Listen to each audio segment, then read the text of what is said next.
So this question is asking you about the volume of the container, and it says that it can be modeled as a cuboid. So they tell us that in the question, and we need to calculate the volume to the nearest cubic millimeter when we're using that cuboid estimation.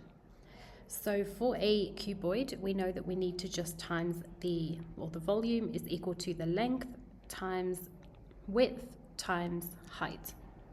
If we're asked to give the answer in terms of millimeters cubes or cubic millimeter, then our values within millimeters should be put into the formula. So we have that the volume is equal to 299 multiplied by 218 multiplied by 318, and that gives us a final value of 27.27876 millimeters cubed. So that's just by substituting the values into our calculator. We could literally just type in 299. So if we do that into our calculator, multiplied by 218, multiplied by 318. And we can see there that we get that answer in terms of millimeters cubed. Make sure you give your units as millimeters cubed. Okay, so that's the first part of the answer. So I'm just going to write it in here, millimeters cubed.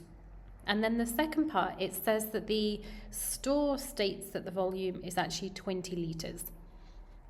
Now we're told that 1 millimeter cubed is equal to 0.01 milliliters. Okay, so we need to calculate the percentage error.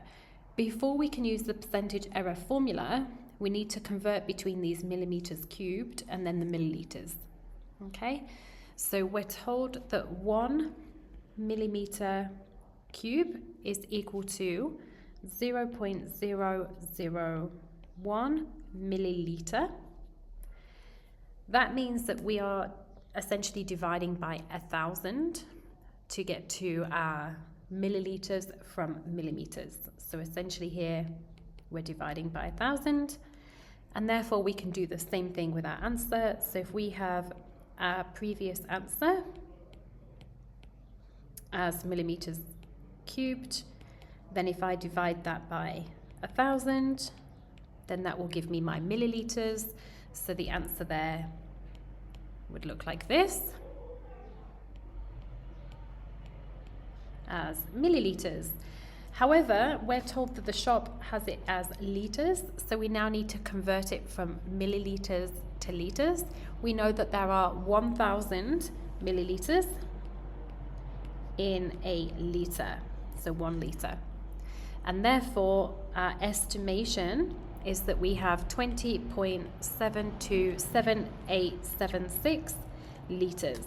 Now I'm keeping my rounding in full because in the first part of the question, it did ask me to give it to the nearest milliliter, which is where my answers come from. So I'm going to keep that rounding the same. So we're then going to type that into our percentage error formula. And our percentage error formula says that we have the estimated value. So the estimated value, which is our value coming from a cuboid, so 20.727876. We're going to subtract that from 20, and that is all divided by our real answer of 20. And then we're going to find the absolute value and times that by 100. So again, I can type that into my calculator and I get 3.64%. So my estimation is that I am 3.64% out, which is actually pretty good given that I've just estimated it as a cuboid. And then for part C, it asks us why there might be a difference. Okay, so why might there be a difference? And for this one, mentioning something about the rounded corners. So it's not actually a cuboid at all. It's, if we look at this part here, it has these rounded corners that we're using. Okay, so that would be an explanation as to why the real one is actually slightly less than we've estimated because we have all these extra corners been added in. So in terms of the marks, there is 2 marks for the first part of the question. 1 is for the answer and 1 is for the correct method where you were working out using your length times width times height.